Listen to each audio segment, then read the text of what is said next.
When you've been married for 10 years, you start to believe you've seen every version of your partner. The good, the bad, the exhausted, and the quiet. But that night at game night, I realized I didn't know my wife at all. My name's Daniel. I'm 38, and I've always believed that humor says more about a person than honesty ever could. We were at our friend's place, Mark and Hannah's. Just a regular Saturday night filled with pizza boxes, beer bottles, and laughter that tried too hard. It had been Hannah's idea to play Truth or Drink, the adult version where couples usually end up saying more than they should. When the question landed on Olivia, my wife, it was innocent enough. Would you marry your spouse again if you could go back in time? Everyone chuckled, waiting for her to tease me the way couples usually do.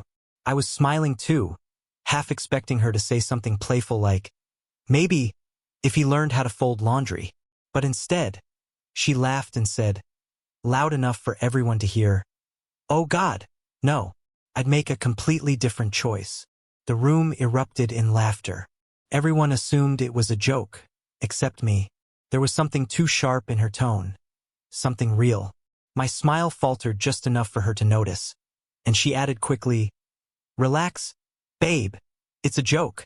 But here's the thing about jokes, they always come from truth. I took a sip of my drink, feeling everyone's eyes flicker between us. Mark, trying to lighten the mood, said, come on Daniel, your turn. Would you marry Olivia again? I looked at her. Her laughter had already moved on to the next joke, her eyes bright and careless. Like the words she'd said didn't hang in the air like smoke. I could have said something funny back, something that made me look easygoing. But I was tired of being easygoing. I wouldn't either, I said simply. The laughter stopped instantly. You could hear the faint hum of the refrigerator in the kitchen. Olivia's smile froze, the corners of her lips twitching in disbelief. What? She said, half laughing. I said I wouldn't marry you again, I repeated. Not because I don't love who you are, but because I've realized who you've become isn't who I fell in love with. Hannah shifted uncomfortably. Mark muttered something about getting another round of drinks. But Olivia just stared at me, her face red, her hand trembling slightly as she set her glass down. I didn't plan that moment. It wasn't revenge or drama. It was truth spilling out after years of pretending everything was fine. When we got home, the silence was louder than any argument we'd ever had. She didn't speak for a while. She just stood at the kitchen counter, still in her heels, staring at nothing. Finally, she asked, why would you embarrass me like that? I laughed bitterly. You think embarrassment is the problem? You've been mocking me for years. My job, my routines, my quiet habits. Every time I open up, you turn it into a punchline. Her eyes glistened, but not with guilt, with anger. It was a joke, Daniel. No, I said quietly. It was honesty wearing a mask. You just didn't expect me to take the mask off. She turned away, muttering, you're being dramatic. Maybe I was. Or maybe I just finally stopped being silent. Because the truth is, that game night wasn't the beginning of our downfall. It was the moment I realized the fall had already happened long ago. For years, I'd been convincing myself we were fine. That every sarcastic remark, every eye roll, every public jab was just part of her humor. But now, standing there, I saw it for what it was, disrespect disguised as wit. And once you see that, you can't unsee it. That night, I slept on the couch.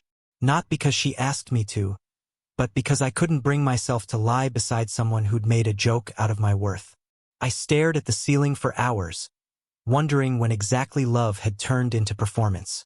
Maybe it was gradual, like rust, you don't notice it until everything starts to fall apart.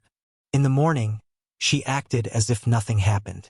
She made coffee, hummed to herself, scrolled through her phone. I watched her, wondering how easily she could detach. When she finally looked up, she said, are you really going to keep sulking about a joke? I didn't answer. Instead, I got up, grabbed my jacket, and left. No yelling, no explanation. Just silence. For the next few days, I kept my distance. I went to work early, stayed late. I needed space to think. Away from her laughter that no longer felt warm. When I came home on Thursday night, she was waiting for me. Daniel, we need to talk. she said. I nodded, leaning against the doorframe. You embarrassed me in front of our friends. You made me look cruel. I exhaled slowly. You don't need my help for that. Her face hardened. So what? You want a divorce over one stupid comment? I didn't reply right away. I'd learned that silence speaks louder than arguments. Finally, I said, it's not about the comment. It's about everything it revealed. She folded her arms. And what's that supposed to mean? I took a deep breath. It means I've realized I don't know who you are anymore. I don't think you respect me. And without respect, love is just noise. She blinked, caught off guard by the calmness in my voice. You're overreacting, she said again.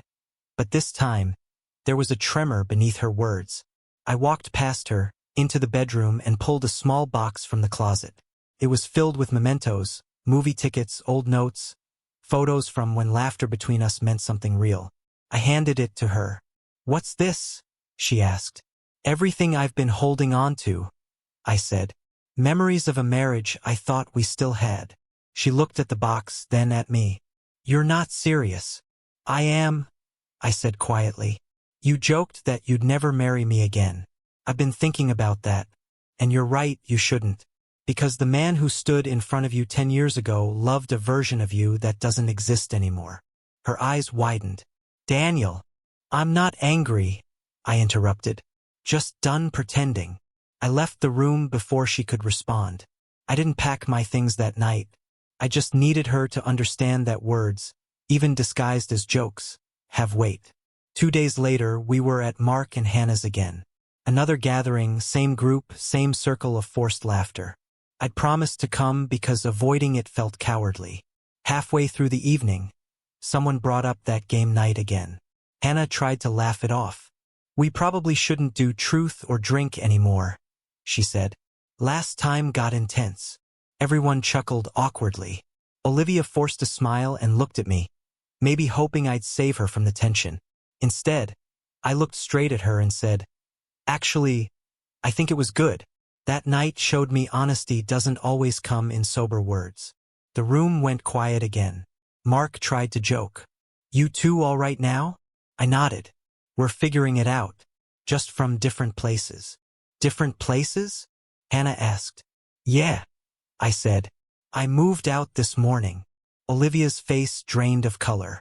The shock around the table was instant. No one spoke. I didn't need to explain further. Sometimes the simplest truths make the loudest noise. I stood up, set my glass down gently, and said, it's funny how a joke can end a marriage, but maybe it's not so funny after all.